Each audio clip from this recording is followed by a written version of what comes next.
U.S. Marshals thought the infamous cocaine cowboy left the country, perhaps hiding in Mexico or Cuba.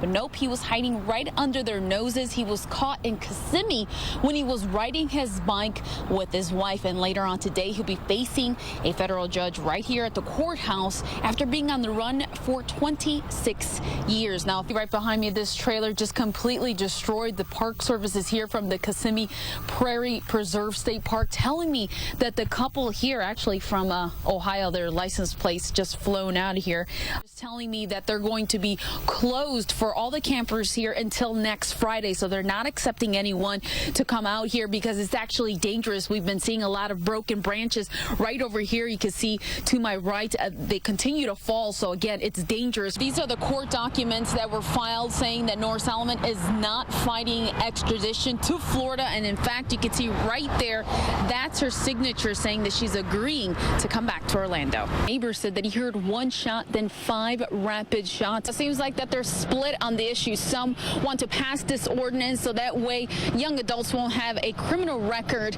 And others say, well, you know what? We need to be following state and federal laws. Neighbors tell me that the son had a long-standing grudge against his father, but never imagined it would come to this. We say everything except that. That's the first time we hear something in our neighborhood.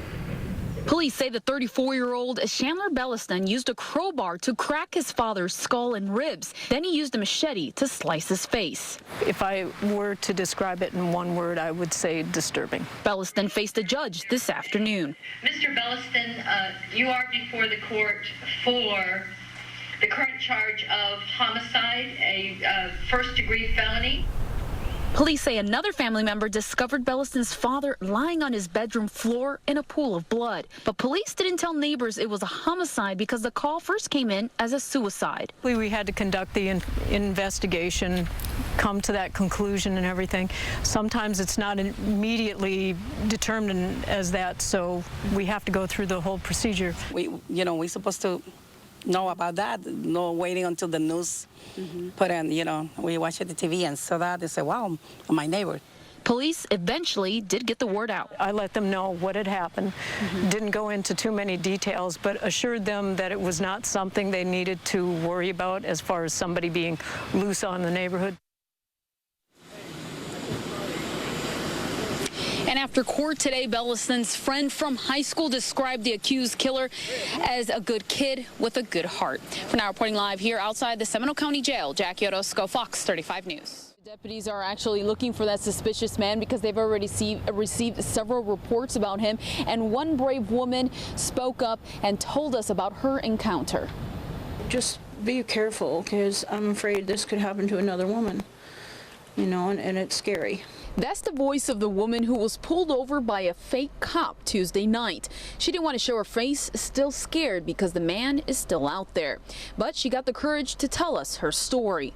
I was turned my blinker on to go onto Park Avenue, and blue and white lights came behind me really quick. And as soon as I turned onto Park, I just pulled over. And I asked him what I did wrong. He said I had a headlight out, which I knew that was wrong. My car is brand new.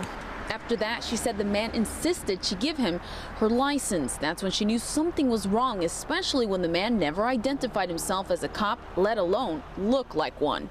He was dressed like in a gray t-shirt, and he had a badge on and a ball cap. And I felt very uncomfortable, and I rolled my window up and took off. She says he never followed her and went straight to a deputy nearby to report the suspicious man. She had this warning to other women. Don't go down dark streets where there's no lighting. And if an officer pulls you over, and even the sheriff's told me, call 911 if you don't feel comfortable. And that's very good advice. Deputies say if you don't feel comfortable, always drive to a well-lit area if you are pulled over. And again, if you have any information, if you've encountered this man, you're asked to call the Volusia County Sheriff's Office. For now, reporting live here in Volusia County, Jackie Orozco, Fox 35 News.